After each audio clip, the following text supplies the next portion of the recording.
더블록 8편 초창기의 영국과 호주 식민화. 그러나 추장 석손의 얘기는 극히 일부일 뿐 사실은 이랬다. 백인들의 본향인 영국은 수공업, 제조, 노동자들은 제임스 와트의 전기기관 발명으로 공장이 기계화되어 일자리를 잃고 방황했으며 먹을 것이 없어 결국은 도둑질을 하게 되었다. 영국은 근대 국가 중에서 가장 풍요한 나라다. 영국에 발을 들여 놓으면 생활의 즐거움이 무엇인가 알 수 있다. 그러나 런던 뒷골목의 빈민촌에 가면 더러운 하수도 냄새로 숨을 쉴 수가 없으며 3, 4층 건물에는 유리창이 대대로 끼워져 있지 않으며 끼니를 해결하기 위해 하루 15 내지 18시간을 노동을 해도 해결이 안 되어 노동자들이 공장에 불을 지르는 사태가 생기고 있다. 당시 영국을 방문한 프랑스의 부레는 런던을 묘사했던 것이다. 이와 같이 1783년 런던으로 몰려온 실업자들은 쉴 곳이 없어 길거리에서 잠을 잤으며 음식값은 비싸 사 먹을 수 없는 데다 일자리조차 도둑질을 할 수밖에 없었으니 시내는 악취가 나고 더러웠으며 거지와 소매치기, 시리에 찬 군중으로 거리를 메우고 있었다. 법은 지켜지지 않고 귀족들의 행포는 도를 넘어서고 있었다. 한 예로 미들섹스에서 굴뚝 청소를 하던 9세의 존 허드선이 너무 배가 고파 부잣집에 들어가 강도질을 하다가 잡혀 사형을 구형했으나 나이가 어리다는 이유로 7년형으로 감형해 준 것까지는 좋았는데 감옥까지 10,000원이 되어 미국으로 유배를 시키려고 했으나 미국이 독립을 해서 보낼 곳이 없자 600명 정도의 죄인을 런던 댐스강을 오르내리는 페어토 노젓는 일을 시켰으며 먹을 물조차 제대로 주지 않아 강물을 마셔 배탈로 170명이 사망한 기록이 있다. 이렇게 죄인 처리 문제가 골칫거리가 될 때 1770년 쿡 선장과 동행해서 호주까지 갔었던 뱅크경의 공고로 호주를 죄인 유배지로 결정하게 된 것이다. 이때 9세인 어린 존 허드선도 호주로 유배를 가게 되었다. 이 죄인들을 수성할 책임자로 퇴역 장교인 아도 필립을 임명했으며 NS주 총독까지 겸하게 되어 11척의 배로 죄인 736명과 군인 그리고 군인 가족 294명을 싣고 호주로 출발한 것이다. 죄인 중에는 82세 할머니도 있었으며 3분의 2는 음식을 훔쳐먹은 경범죄를 진 사람들이고 거의가 30세 미만들이었다고 한다.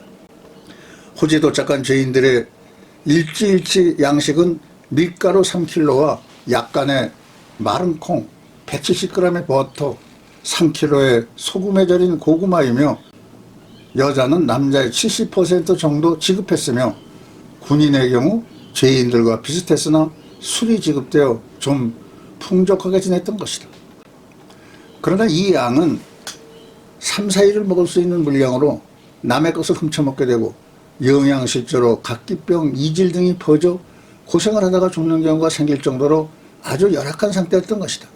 그러므로 먹을 것을 도둑질하다가 사형까지 받은 죄인의 수가 자꾸 늘기 시작했다.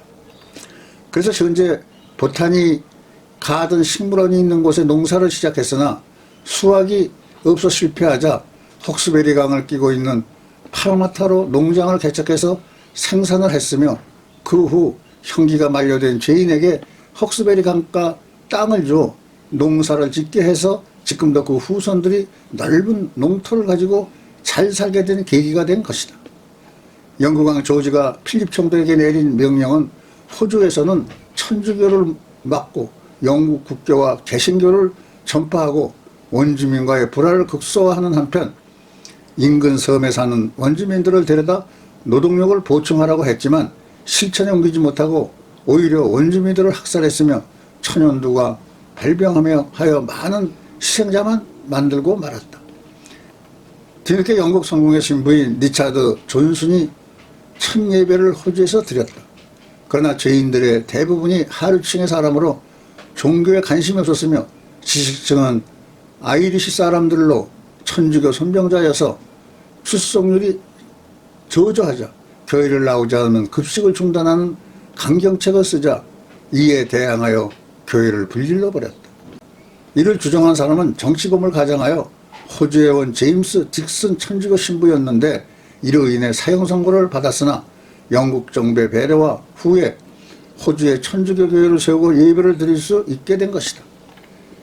죄인 중 젊은 외과의사 윌리엄 레드폰은 1797년도에 선원 폭동 사건의 지도자로 일을 했다고 해서 시드니에 유배를 오게 되었는데 어려운 가운데서도 아주 훌륭한 의사가 되어 많은 생명을 구해줘 칭송을 받았으며 그 외에도 영국의 의회 권위를 줄이고 국민 전체 권한과 이익을 주어야 한다는 인권운동가들도 있었고 아일랜드 독립을 위해 영국 정부에 호소한 위대한 정치범도 있었으며 노동자들을 위해 권익을 주장하던 노동운동가들도 있었다.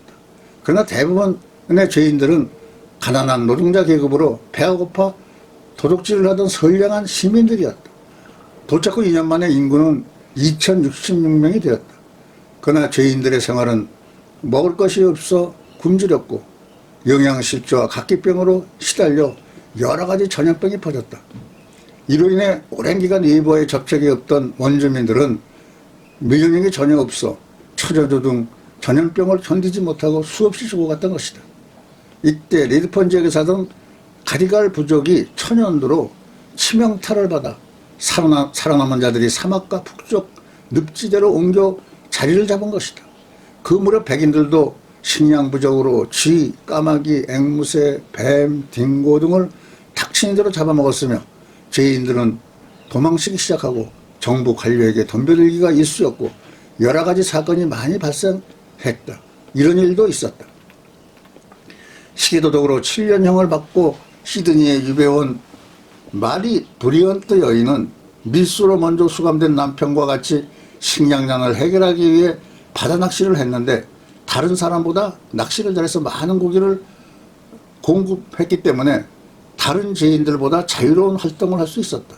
마침 도착되어 있는 폴라드 선박에 들어가 항해 지도와 나침판을 손에 넣자 동조자 7명과 함께 총독의 배를 훔쳐타고 10주간 5,000킬로를 항해해서 티모아에 도착했으나 연락을 받은 폴란드 군인에게 잡혀 영국 해군에게 인도되어 영국으로 끌려갔다가 다시 호주로 유배를 당했으며 이렇게 항해하는 도중 남편과 자식의 죽음을 보게 되었다.